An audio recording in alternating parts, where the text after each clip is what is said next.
Hi friends, welcome to daily life Tamil.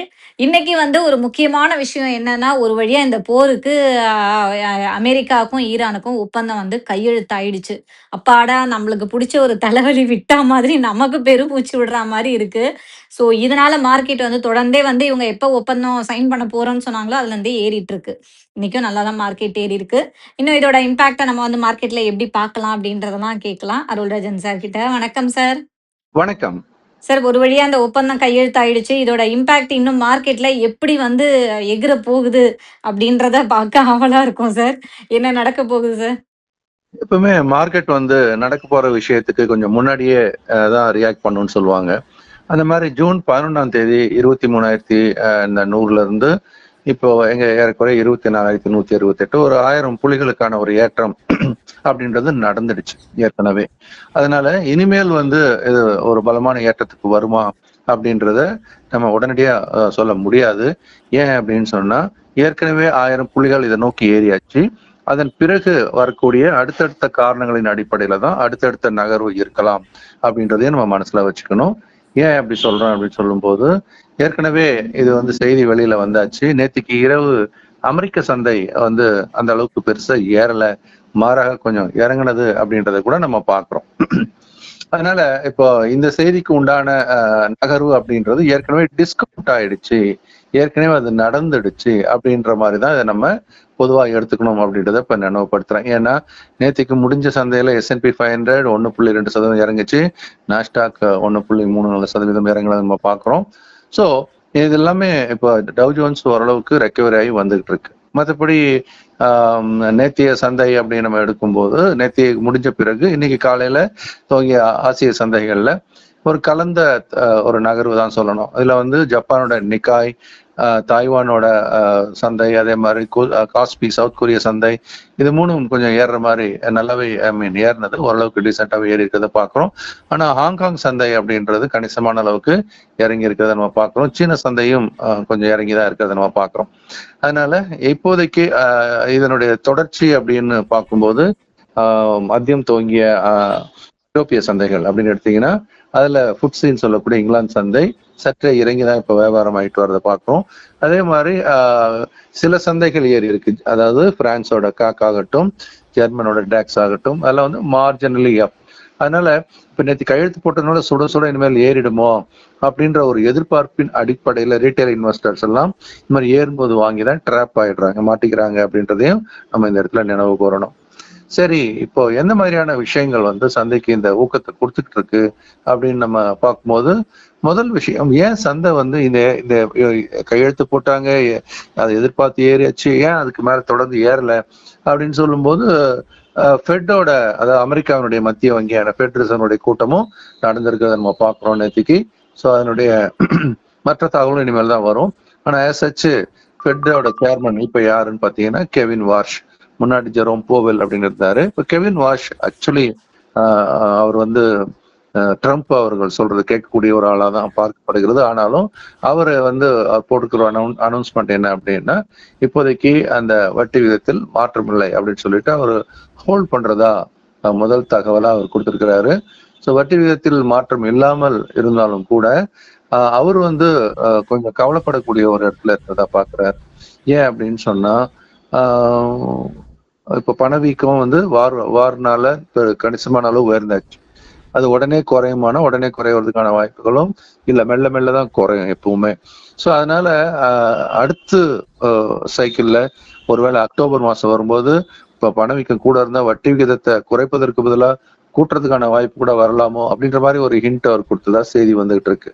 அதே மாதிரி ஃபெட்டோட கணிப்புல அந்த அமெரிக்காவோட 10-year பாண்ட் ஈல்டுன்றதும் கூல் ஆகல, 4.46% இந்த ரேஞ்சில் இருக்கிறத நம்ம பாக்குறோம். ஸோ அதனால அது இப்போதைக்கு பங்கு சந்தைக்கு கொஞ்சம் எதிர்மறையா தான் இருக்கிறத நம்ம பாக்குறோம். குறிப்பா டாலர் இண்டெக்ஸும் 100 தாண்டிட்டது அப்படின்றது அதுவும் ஒரு எதிர்மறையான ஒரு தாக்கத்தை தான் கொடுப்பதற்கான வாய்ப்பு இருக்கிறதா பாக்குறோம். சரி, இப்ப யுஎஸ் ஈரான் இந்த இன்ட்ரீம் சீஸ்ஃபயர்னு சொல்றோம். இது இடைக்கால அந்த போர் நிறுத்தம் தான். இன்னும் 60 நாளுக்கு இது தொடரும். அது நடுவில் அவங்க மற்றதெல்லாம் பேசி முடிவு பண்ணி அதன் பிறகு ஒரு நல்ல டீலாக அது கம்ப்ளீட் ஆகணும். அப்படி நடக்கிறது வந்து இனிமேல் தான் பார்க்கணும். நடுவே அதில் ஏதாவது பேச்சுவார்த்தையில கொஞ்சம் தகராறாச்சு அப்படின்னு சொன்னா மீண்டும் இது வந்து பிரச்சனையா மாறுறதுக்கான வாய்ப்புகளும் உண்டு. ஆனால் மாறுறதுக்கான வாய்ப்புகள் குறைவு தான் பொதுவாக. ஏன்னா இவ்வளவு யோசிச்சா எல்லாம் பண்ணியிருக்காங்க. ஆனாலும் ட்ரம்ப் எப்படின்னு தெரியாது இல்லையா?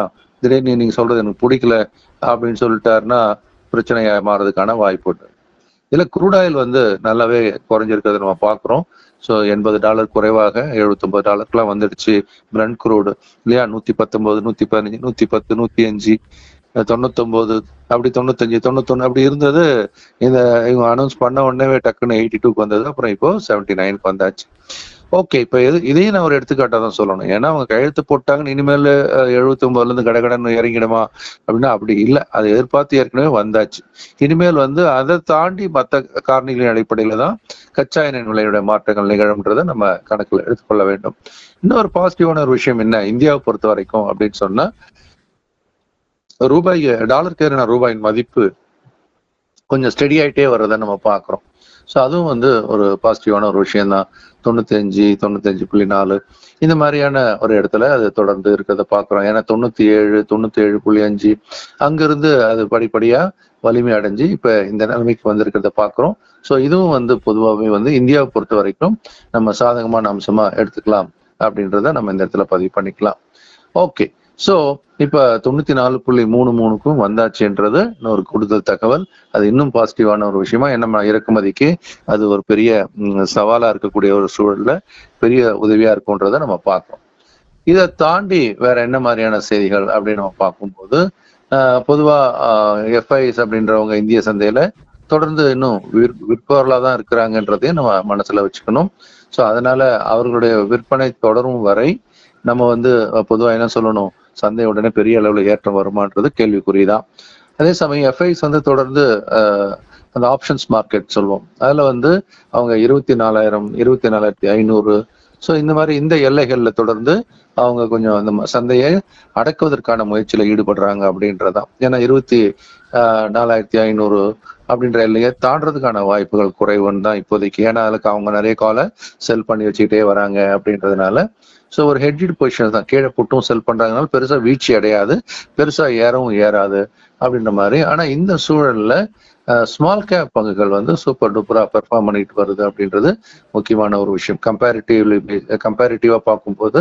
அதனால இப்ப முதலீட்டாளர்களுக்கு யாரெல்லாம் இந்த சிறிய நிறுவனங்கள்ல முதலீடு பண்ணியிருக்கிறாங்களோ அவங்களுக்கு இந்த சூழலும் சாதகமா தான் இருக்கிறத நம்ம பார்க்கிறோம்.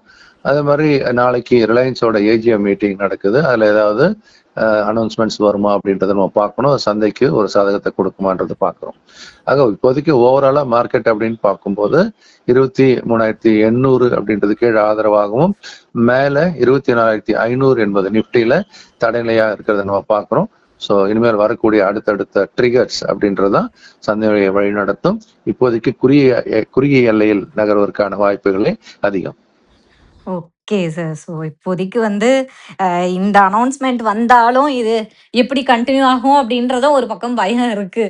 அதனால எப்படி போகுதுன்றத நம்ம தொடர்ந்து பார்க்கலாம் சார்.